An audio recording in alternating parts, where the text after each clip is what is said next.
আজকে বানাবো পটলের রেসিপি। প্রথমে দেখুন পটলগুলো ধুয়ে আমি দুপাশের বোটাটাকে ছাড়িয়ে নিয়েছি। এবার একটা দায়ের সাহায্যে পুরো আঁশগুলো এইভাবে ছাড়িয়ে নেব, গোল করে ঘুরিয়ে ঘুরিয়ে। এবার একটা চামচ নিয়েছি, চামচের সাহায্যে এই মাথা থেকে পুরো ভেতরের শ্বাসগুলো বার করে নেব।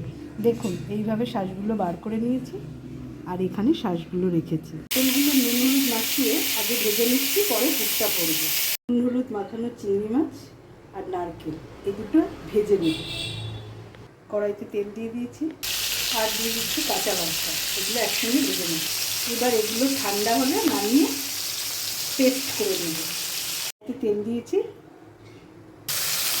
ছোটো ছোটো আলুগুলো ভেজে নেব। পরিমাণ মতো নুন দিয়ে দিচ্ছি, পেঁয়াজ কুচি দিয়ে দিচ্ছি, এগুলো ভালো করে নেড়ে নেব। এবার টমেটো কুচি দিয়ে দিলাম, আদা বাটা, এটার মধ্যে ধনে গুঁড়ো, জিরে গুঁড়ো আর কাশ্মীরি লঙ্কার গুঁড়ো মিক্স করে নিয়েছি একটু জল দিয়ে। এবার এটা মশলাটা দিয়ে কষে নেব, এগুলো ভালো করে কষে নেব। এইগুলো এবার ভালো করে পেস্ট করে নেব।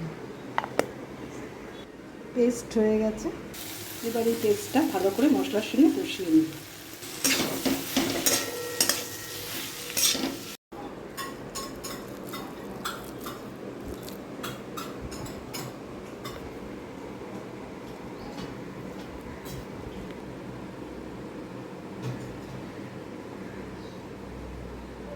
এবার গ্রেভিটা বানিয়ে নেব, তাই জন্য কড়াইতে একটু তেল দিয়ে তেজপাতা ফোড়ন দেব।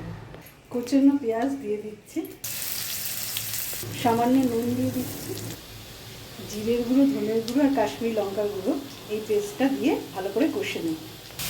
খুব ভালো করে এটা কষিয়ে নেব। এবার একটু টক দই দিয়ে দেবো, 2 চামচ, বড় 2 চামচ টক দই। খুব ভালো করে দইটা কষিয়ে নেব। দুটো কাঁচা লঙ্কা দিয়ে দিচ্ছি আর অল্প একটু চিনি দিয়ে দিচ্ছি। এবার অল্প করে জল দিয়ে দেবো। ঝোলটা ফুটে গেছে, এবার এক এক করে পটলগুলো ছেড়ে দেবো।